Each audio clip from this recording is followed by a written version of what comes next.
So today is Jean-Jacques Rousseau. I mean, one of the most fascinating people in terms of his life and his ideas and the way how he reasons. He is a provocative, right? A provocateur and an extraordinary genius in more than one ways. There are few people whom I disagree so strongly than in many propositions of Jean-Jacques Rousseau, that there are few people who turn my mind on so much that Jean-Jacques. So who was this character? And let me just give you a very brief overview.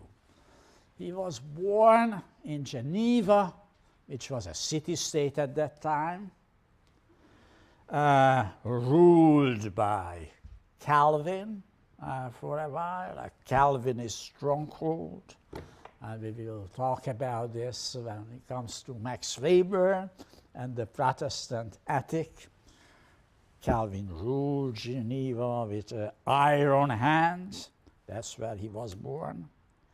His father was Isaac Rousseau. He was a watchmaker and a Calvinist. Well, he did run into some trouble. I don't know exactly what the trouble was.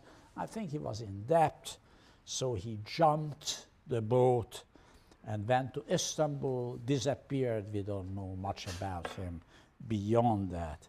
So at a very early age of 10, he was a kind of orphan.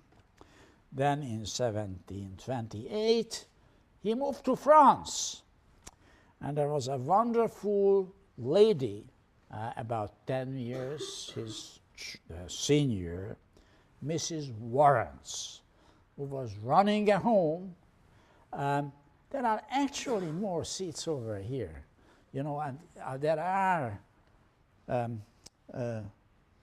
VIP seats right here, so you can come in here, right? This is specifically reserved for you. There are 4 seats here, right? And there are 5th and 6th over there. Don't be embarrassed, right? You still can see the PowerPoints from here. It's not like in a bad movie that when you sit in the front row, you don't see anything.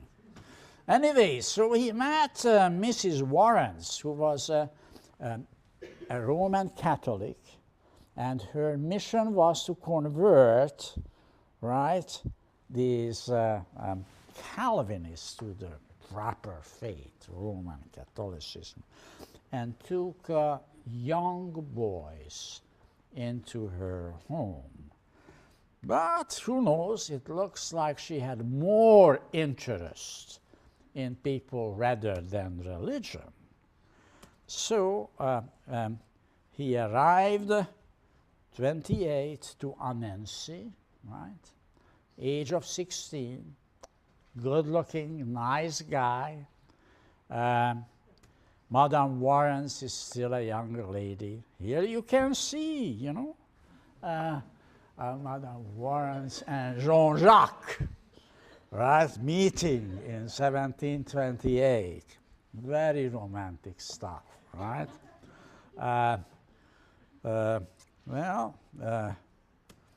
Yeah, and here, well, another picture, you know. I don't blame Jean-Jacques, right, at the age of 16, to convert Roman Catholicism, right, from the cold Calvinist religion, and meanwhile, being a bit romantic, right? Well, Jean-Jacques is one of those few people who wrote a confession, very funny book. He has a sense of self-irony and self-criticism. Whether this is genuine or he thought this will be the way how to sell the book, hard to tell. But it's worth reading. It actually was published posthumously. And he said, Madame de Warrens shaped his character. Undoubtedly, she did. And this affair, who knows, but it looks like it was an affair, fascinated people later on. I think I already cracked this joke in the introductory lecture. This wonderful French writer, Stendhal, in his superb novel, Le Rouge et la Noire, was inspired by this interesting affair, right? A 16-year-old boy and 28-year-old woman.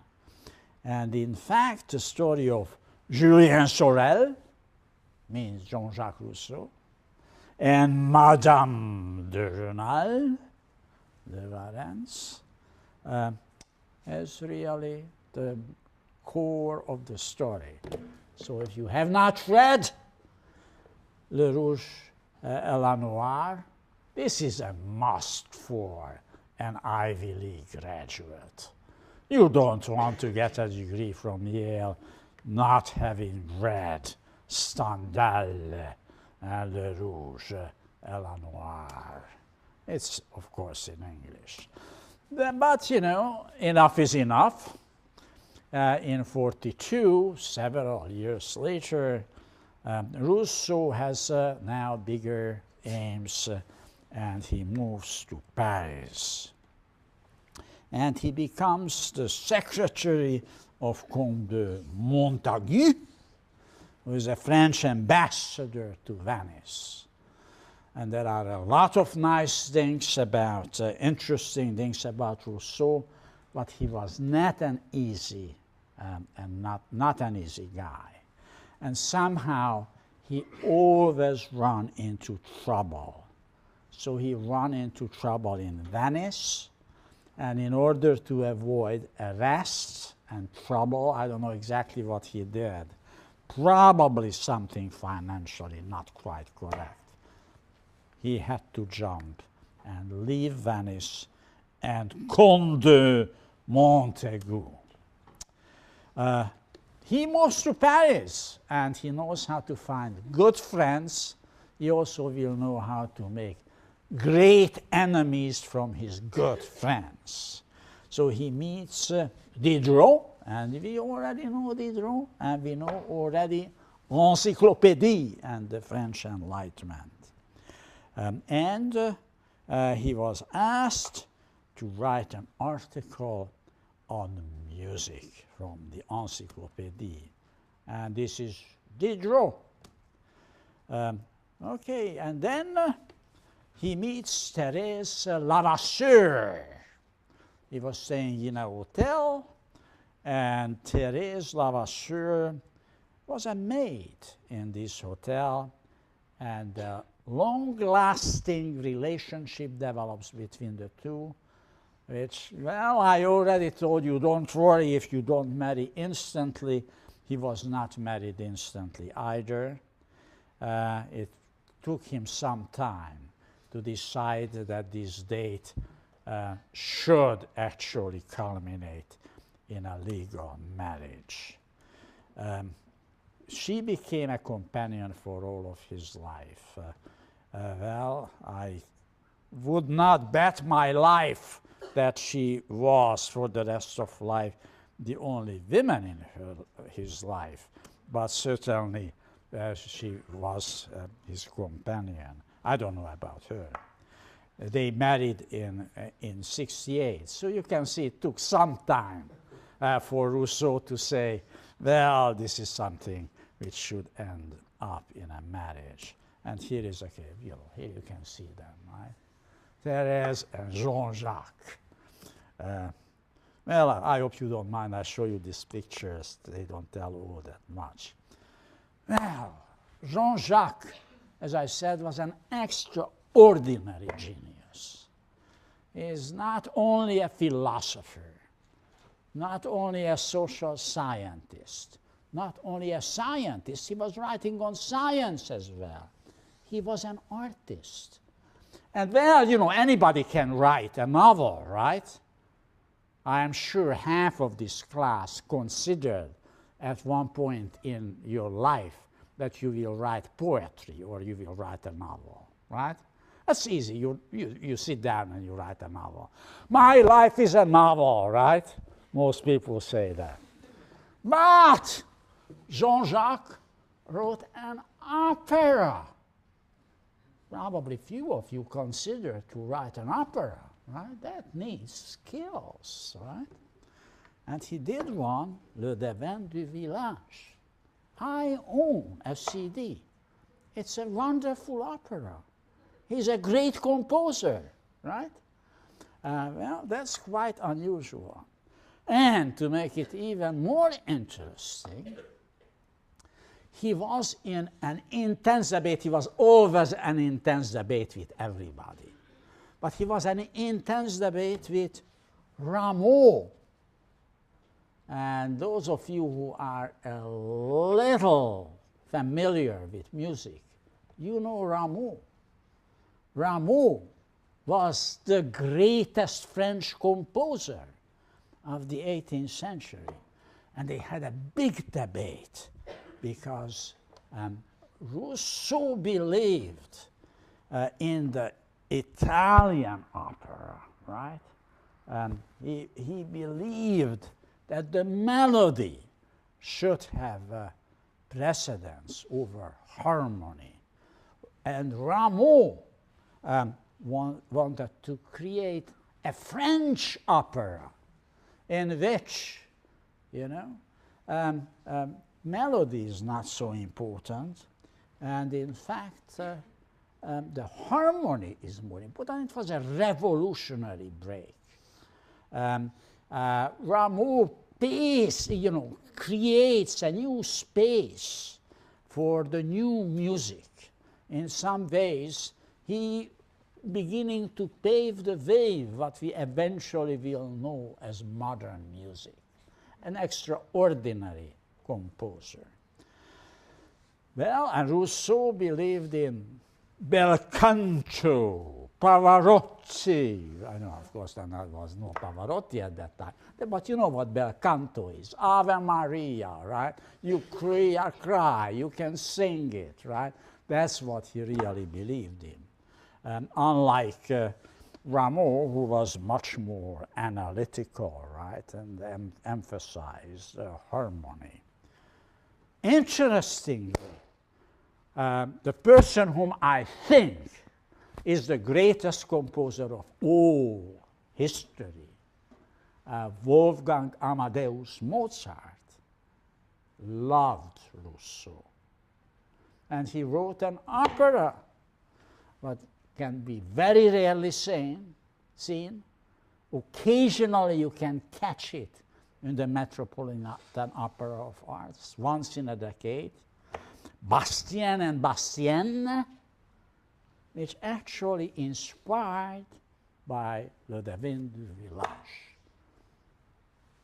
Go on Amazon.com.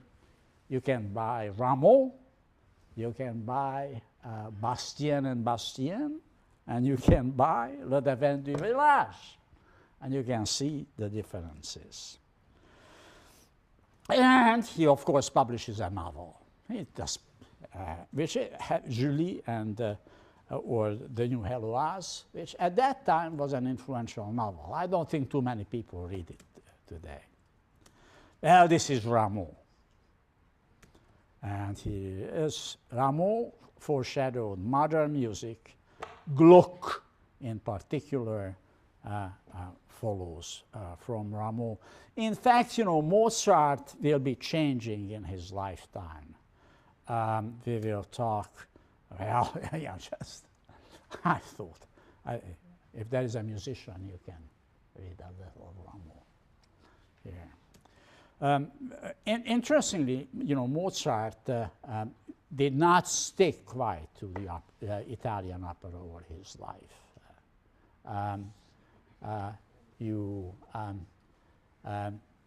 probably heard Zauberflöte, the magic flute, is the first German opera. The earlier Mozart is very much Italian opera. Later in life, Mozart tried to create German opera, which has some similarities with the French music. Not quite, because this is more romantic. Okay, he is also a philosopher, scientist, political theorist. I also would say sociologist and political scientist. The first piece of work is actually science, art, and study of society. Then in 1755, he writes a very interesting book. If you have spare time, read it, Discourse on the Origin of Inequality. Again, very provocative book. In some ways, there is some sort of Hobbesian idea behind that. He said, well, it starts with love, but if you are really in love, well, you tend to be jealous, right? If you are deeply in love, passionately in love, then you don't like that the person who is the object of your love may have a love in somebody else. Then you are jealous. And the idea is this is the origins of inequality, right? We are jealous, right? There is one precious good, to put it with Hobbes, right? We all desire, and if somebody else desires it as well and has a shot at it to get it, then we become jealous, right? We want to grab it. We want to monopolize it. So this is the source of inequality, right? Well, interesting idea, right? Have you ever experienced that? Did you have occasionally a little sense of jealousy in you? And thinking, no, this other one should not have the one I do have? I think you probably did. I did. Okay. And then comes the big year, 62. He publishes 2 major books in 1 year, 2 big scandals, Social Contract and Emile. And I will talk to Social Contract today and Emile. Social Contract is really a culmination of the contractarian argument. Hobbes, Locke, and Rousseau with some extraordinary important new innovations, right? As we have seen, in the first contractarian, Hobbes had a somewhat limited idea of social contract, probably realistic, but not what you necessarily like. He said a social contract is not something what you concluded with the authority, right? Social contract, what you entered by fear, and social contract which was done previously before you wanted to have a new contract is binding on you, right? Locke tended to see the social contract as sort of between the individual, right, and the commonwealth. This is a nice idea, right, that you are bound by a contract you signed. But, you know, those of you at least who were born in these United States never signed a contract to accept the Constitution. I am a naturalized citizen. You can say I signed a contract, right? I had to swear allegiance to the United States. At that time, I was supposed to read the Constitution. I have not read it from cover to cover. But anyway, I signed the contract, somewhat unseen, you know, suspecting what the contract is I'm signing. But most of you, right, born in this state, never signed a contract, right? It's still binding on you, right? Unless you decide to abandon the US citizenship and become a citizen of North Korea, right? Then you are bound, right, by this social contract. So that is, you know, the difference between Hobbes and Locke, as we discussed. Now, Rousseau, as we will see, adds new interesting element. He said, well, it's not quite the individuals. And he introduces the notion of general will.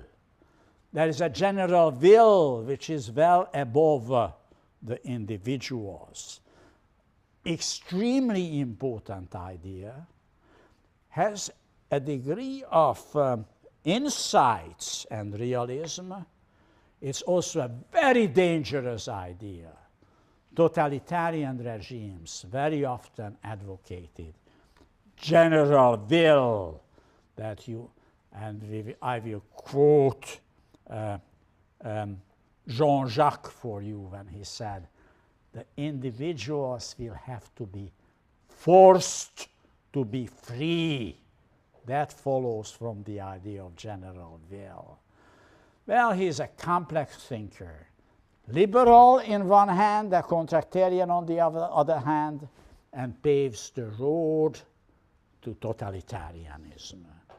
He was loved by many liberals, and he was loved by many totalitarians, like Karl Marx loved him, and like Vladimir Ilyich Lenin loved him because of the general will. But Durkheim loved him too, and he was a liberal. So, various. Emile, I will talk about this. I already mentioned any one of you, and there are probably a few people who will end up in education, you have to read this book cover to cover. There is no modern education theory without the book Emile. This is the foundation of modern educational theory. Okay.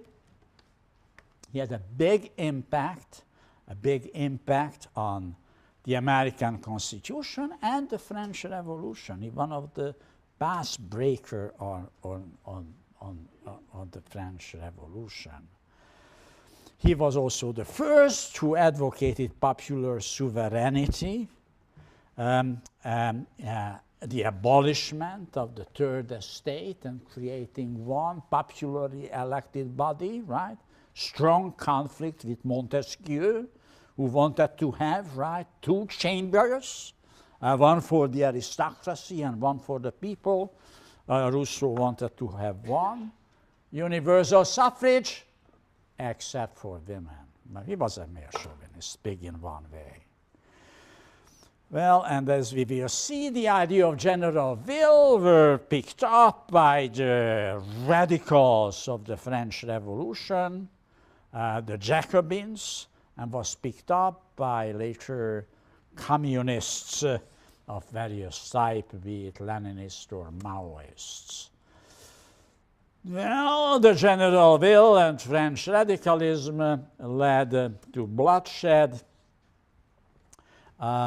Robespierre, the major disciple and believer of general will, his head was also chopped off. So much about it.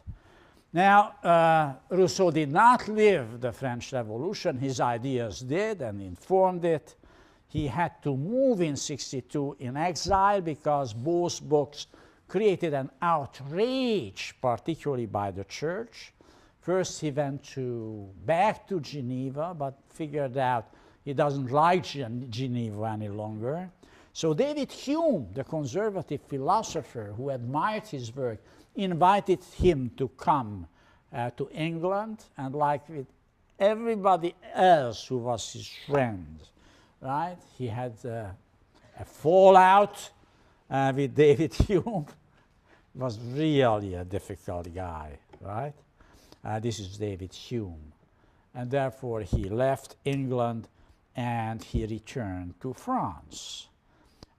Lived for a long time under an assumed name to make sure he doesn't get into trouble.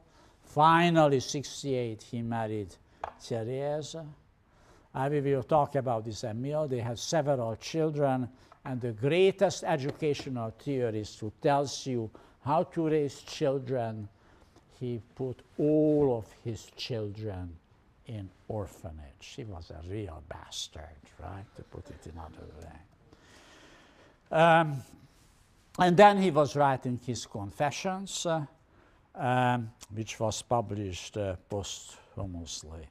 And he died in 78, July the 2nd. So this is the author we will be discussing today, and we will be also discussing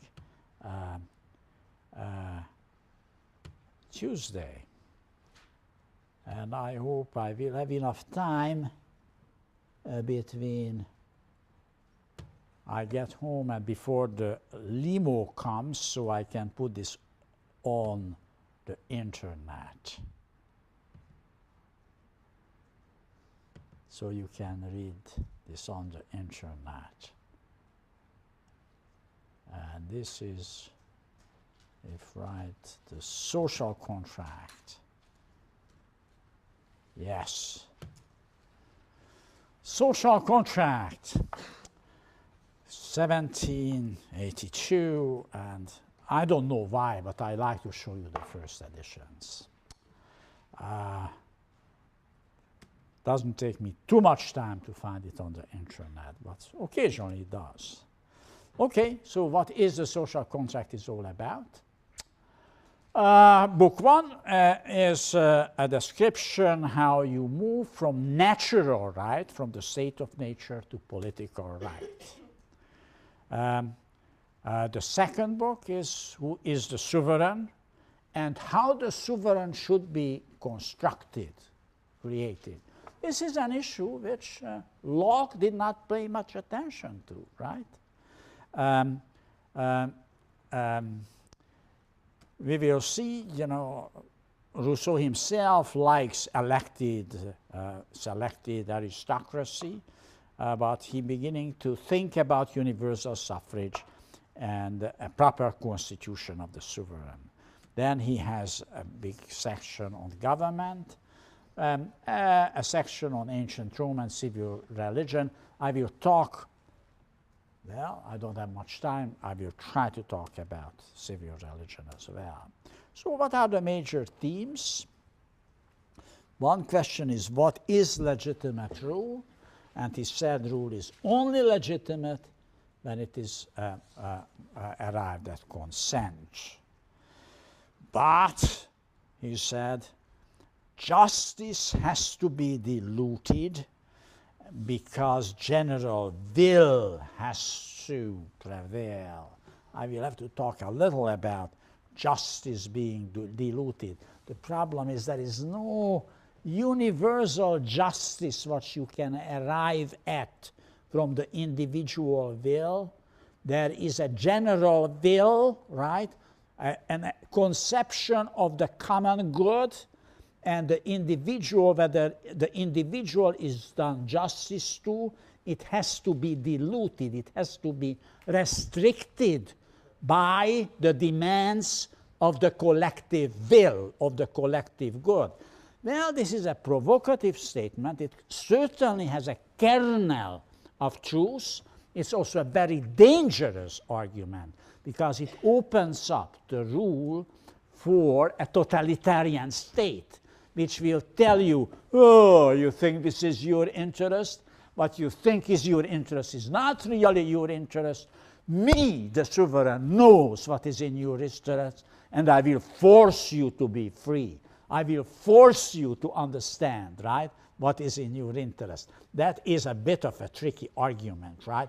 It has been abused in history. That's what the notion diluted refers to. Well, he advocates for popular sovereignty and the need for convention. Well, the argument is that individuals express only individual interests, and therefore the general will is not the will of, not simply the sum total of individual wills. He is a methodological collectivist, right?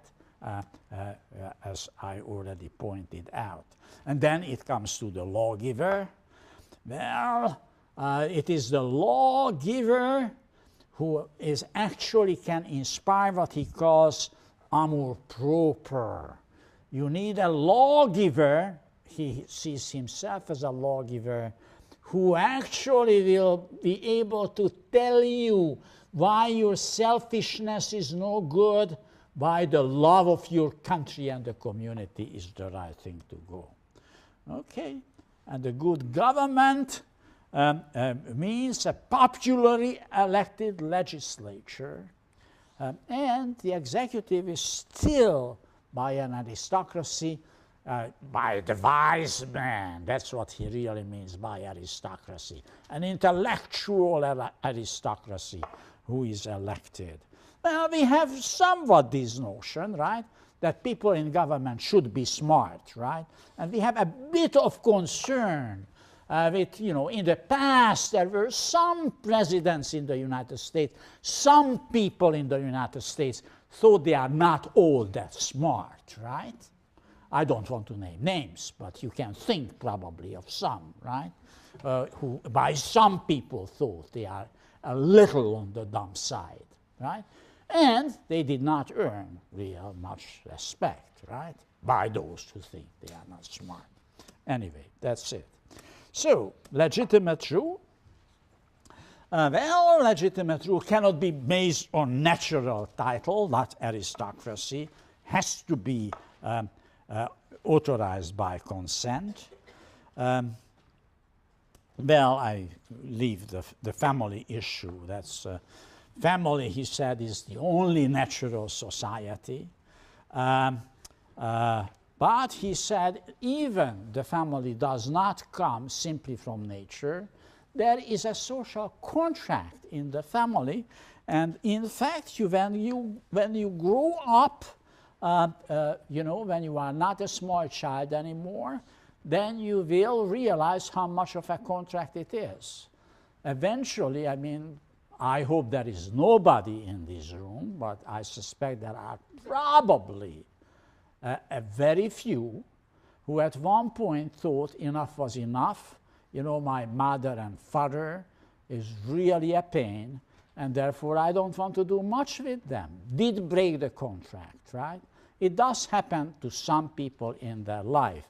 As a father, I hope it would never happen, but unfortunately, it occasionally does.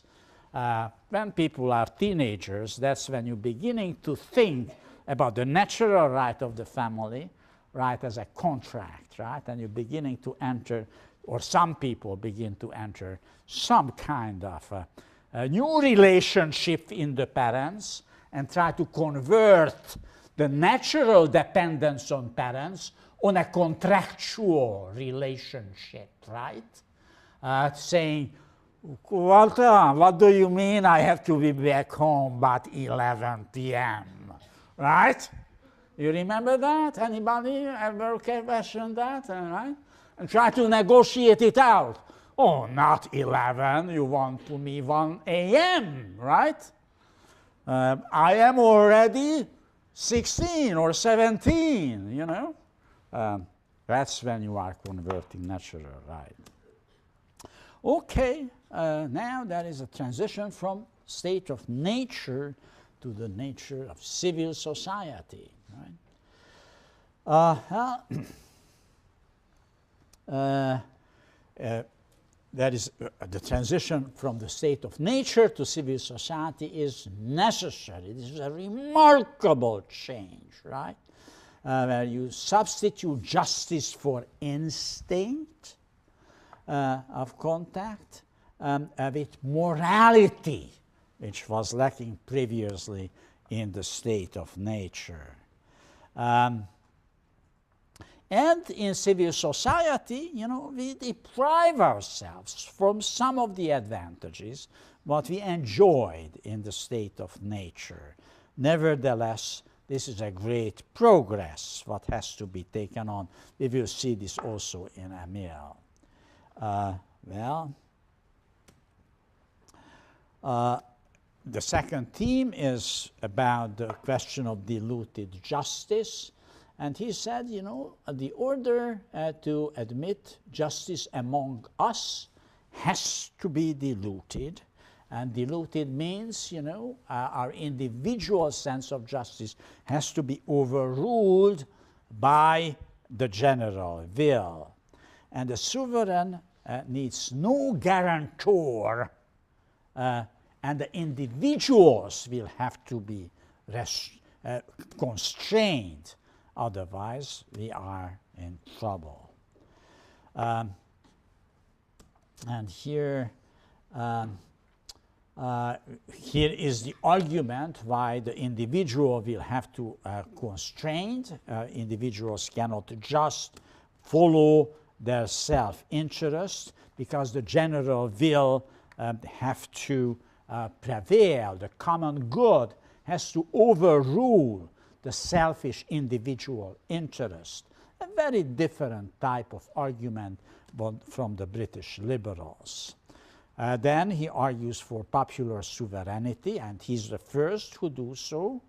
And this is his single most important contribution, right? This has to be based on a convention, and the convention has to be arrived at by the rule of the majority. There must be an assembly of people, right? And this is also a very radical, controversial argument that they must pool the resources. It is almost a communist idea of having common property of major resources, very problematic argument. And he also makes this interesting claim that in the state of nature, we are not equal. That's a very different view from Hobbes. But we are being made equal by convention, what we do with each other. And the problem is, this is really, does it lead to totalitarianism? He's also advocating for public possessions as a superior form of possession, state possession over resources, very problematic argument. Again, paves the foundation towards Marxism and communist ideologies. Many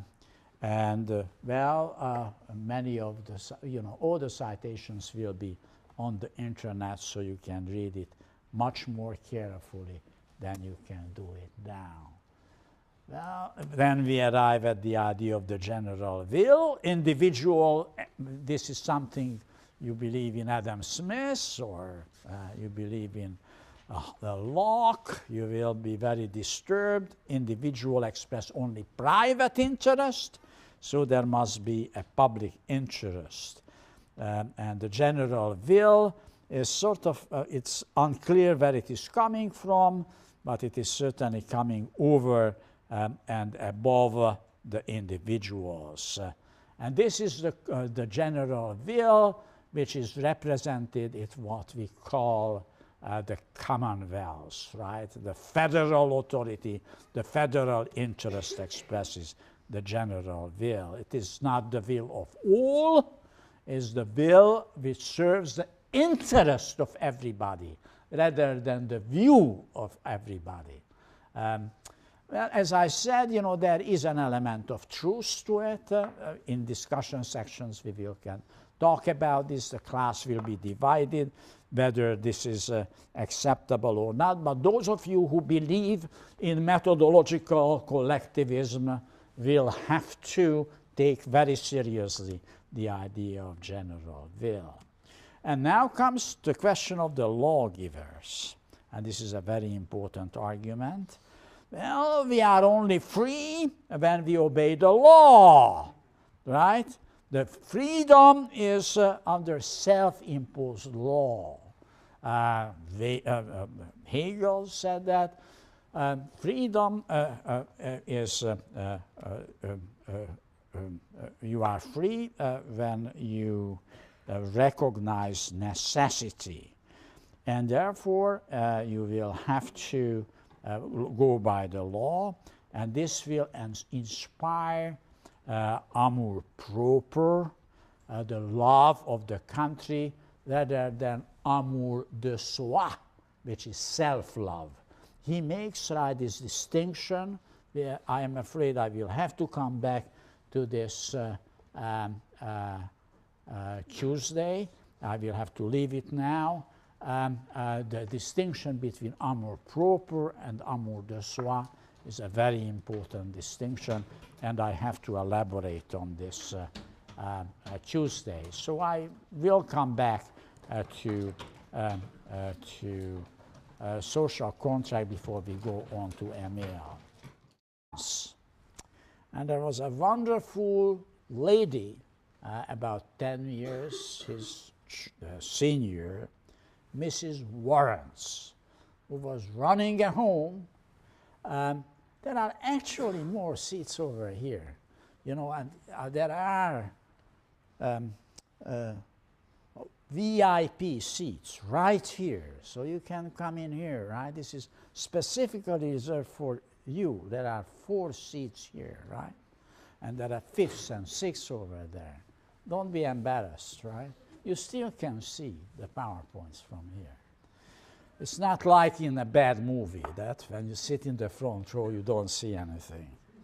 Anyway, so he met Mrs. Warrens, who was a Roman Catholic, and her mission was to convert, right, these Calvinists to the proper faith, Roman. At that time, ruled by Calvin for a while, a Calvinist stronghold. And we will talk about this when it comes to Max Weber and the Protestant ethic. Calvin ruled Geneva with an iron hand. That's where he was born. His father was Jean-Jacques Rousseau. He was a watchmaker and a Calvinist.